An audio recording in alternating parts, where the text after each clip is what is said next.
uchinonzwa shoko kana kunoparidza kana kunoparticipate muteti kwakaipa.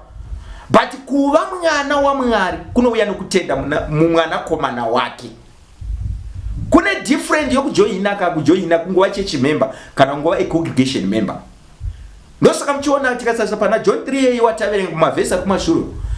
Pane muchinda akatouya usiku, hama dzake dzisingazivi because aiva muFarisi. Akaziva kuti maFarisi wanzi akangoziva kuti ndaenda kumuchinda ende nemuchinda uyu vavasinganzwana maFarisi naJesu vavasiri in good books because of my teachings aivaticha. Aida kuti vabude muzvakaipa, vatange kutevera Mwari, vave vateveri vaMwari, vaone kuudzamu hwerudo rwaMwari kuvanhu.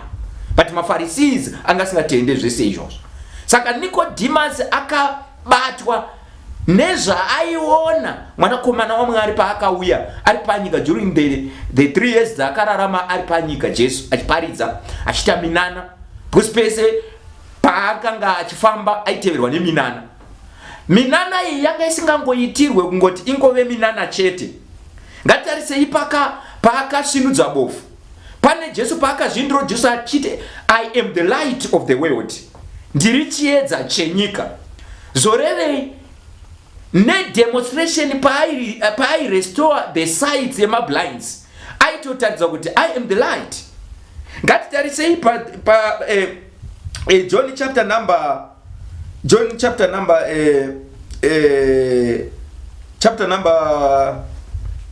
8 verse 53. Kune vamwe vaitobvunza kuti uri ani kutadza kumupikisa. Vaitobvunza kuti unombozvita ani iwewe. Kubhilivha muna Mwari kwakatorera even maJews nguva refu kuti vazvitende.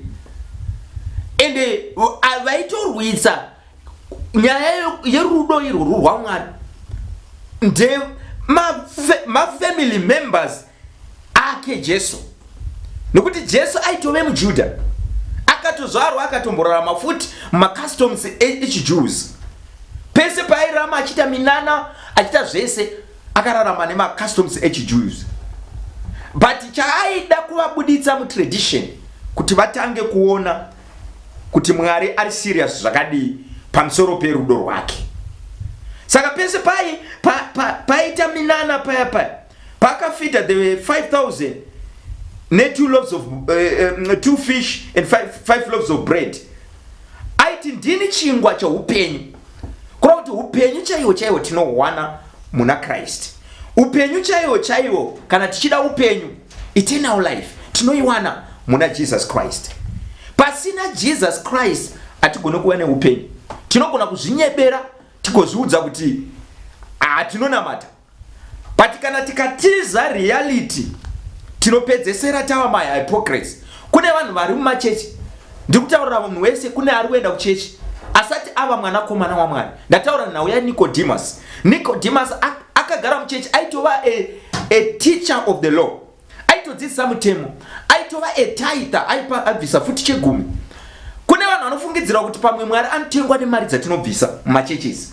Kune vanhu vanofungidzira kuti zvimwe Mwari unobraibiwa nemigodhi yegoridhe kana yediamond kana yeplatinum yatiinayo. Kune vanhu vanofungidzira kuti zvimwe rudo rwaMwari rungatengwe kana kuti how much a lot of things that I have. A lot of people they think maybe Mwari anotengwa nesilver and gold. But yet Mwari ndiye musiki wazo wezvese izvozvo. In the book of Haggai anotaura kuti silver and gold is mine. Ende Mwari haashote chinhu zvokuti tingatoda kuti tomuitirei. Iye ndiye angatofunga kutiitira. Hazvina kuipa kunge tichisapota the ministries of gospel kuti riende kumberi, basa raMwari riende kumberi, because mugospel munodiwa mari dzokuti vanhu vaende nevhangeri inotaurwa na the book of Matthew chapter number 28 from 18 to 20. Inotaura kuti endai naizvozvo mudzise marudzi ose mabhabhatidze muzita raBaba neroMwanakomana neramweya mutsvene. Izvozvo kuti gospel riendwe naro rinotoda mafunds, rinotoda finance, rinotoda support.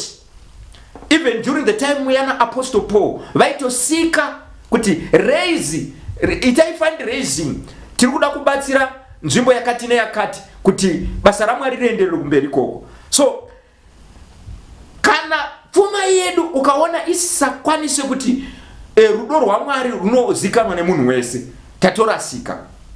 Tinofana kuti tive nerudo rwaMwari rokuti kana ukaona brother vanga sister azvine kuti munonamata navo kana kuti vanopinda chechi ipi, as long uine rudo rwaMwari, Mwari haana kuti paakati ndada nyika haana kutaura kuti ndoda kana kuti ndoda Zimbabwe chete kana ndoda Nigeria chete kana ndoda South Africa chete or ndoda Botswana kana ndoda Asia continent kana ndoda Africa continent chete kana ndoda Europe continent chete. Mwari akada nyika ino include type mbiri dzevanhu, kune vachena, kune zvakare futi varungu, kune zvakare futi vatema.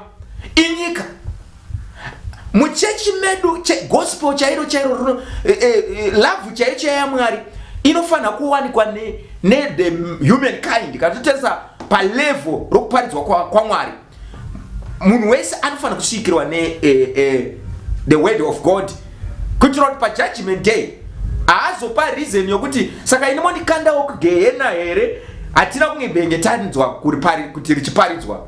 That is why right now tikada kutarisa, ndakatarisa muupenyu ndikaona kuti even internet gonna make us to make the name of the Lord or the love of God that we are talking about in John 3 verse 16 kuti isvike kunyika through via internet, because everybody is on social media.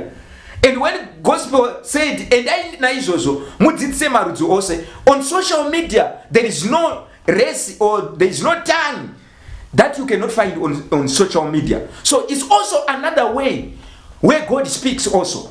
God speaks also through internet. So we are taking also advantage of social media like Facebook, YouTube, Twitter, whatever social media platforms to spread about the love of God. Wesa ari kundinzwa izvozvo, wesa ari kuona ma videos emharidzo dzatiri kuparidza idzi. Mwana wa baba usanonokere, kasika ukaona wabatwa nokuda kutenda, wabatwa nokuda kumutenda Jesu watiri kutaura nezvake, kasika kuuya, kasika kutsvaga vanokubatsira kuti uve mwana waMwari. Remember ndataura ndikati kuva mwana waMwari, kuenda kuBible school kana kutanga kuva mufundisi nekudzidza kana nokuverenga Bible hazvina kukwana. Kuva mwana waMwari kutenda mwanakomana waMwari. Wese anotenda, kune vamwe vanhu vane machurches vasingatende, havatende but vanoti tiri vaKristu, but kana usingatenda utosi muKristu, kuroti you are the vice versa. Saka kuva mwana waMwari kutenda. Ende ndoda kuudzai pamusoro pemasigns and wonders. Signs and wonders anakumboipa. Even our Lord Jesus Christ was also performing signs. Why? He was performing also signs because he wanted kuti vanhu vazive kuti ndiye ani. Ndambokutaurirai panyaya yemablind kuti aitoporesa mapofu. Why? Because aida kuti mapofu wanze akaziva akaona, anobva atanga kuda kuziva kuti chaita kuti aone. Jesus ari kuparidza kuti ndiri chiedza. Remember sign, katitaura nyaya yesign. Ukafamba uri muroad tine masign posts okuti anogona kukuudza kuti like here right now tikuparidza tiri muno Polokwane. Maybe you are from Polokwane going to Joburg. Ukamira muroad, every road ingava N1 ine sign post inotokuudza kuti now we are traveling from here to Pretoria. Maybe it's about 300 something k's from there going to reach your destination. It's a sign. Haungati wasvika pa sign iyoyo uri muPolokwane wakutoda kutanga kutaura chiNdebele or chiZulu uchiri muPolokwane pa sign post papo. Unotostanga kutaura chiNdebele wasvika watanga kutaura chiZulu wasvika kuJoburg. wasvika padestination yako. Zosabanana naJesu. Vanhu vazhinji vari kutenda mamiracles, vari kutenda masigns and wonders, vogumira pamasign havasati vasvika kuna Jesu wacho. Already vakutobhilivha wonder inodarika. Mamiracles mangana akaitwa amuchiri kurangarira. Vamwe vakaitirwa mamiracles mamwe acho atisingachatotaura, vamwe vakatofa nemamiracles avanga vaitirwa. But zvese izvozvo zvinodarika. But the love of God endures forever. Rudo rwaMwari runorama nokusingaperi. Saka hama dzangu, ngatinzwei kuda kuziva paMwari nenzira yokustada rudo rwake, nenzira yekuongorora kuti kana Mwari akatida zvine udzamu zvokusvika pakusacrifice, ane rudo anotopa a sacrifice. Ndinoziva kuti zvakaoma kuda muvengi. Unyatsoziva kuti uyu muvengi wangu ari kutondironda maybe zuva nezuva kuda kundiparadza, pamwe pacho achitondiita backbiting kana kundiita ongokaruka, iwewe uri kumupa a sign of love. Hanzi rudo, hanzi naPeter, First Peter, the book of First Peter, inotaura kuti rudo covers a multitude of sin. It's First Peter chapter number 4 verse 8. Inotaura kuti love inoputira zvivi zvese. Ngatitorei amai, baba naamai, mukadzi nemurume. Ndambotaura ndichitaura nyaya yeromantic love, yokuti kana ukada bhebhi wako pane zvaunotomuitira zvokuti kana ukasaitomuitira ukangogumira pakutaura kuti I love you, dai Mwari akangogumira pakuti I love you, otadza kupa. Pane story ipapo ukati baby uri murume nemukadzi kana musikana nemukomana, baby I love you, pampacha no matter how small that thing is, ingava kachocolate, unoona kana smile yacho inoenda kugotsi nekanhu kadiki because hauna kungoti I love you. But kana ukangoti I love you usina chawaratidza, dada haana kungoti nyika ndakudai pane zvandoda kuitira. Vanhu vakaona muchinda ahengwa padanda, Jesu Kristu ahengwa padanda, vakanyatsokunzwisa kuti serious love.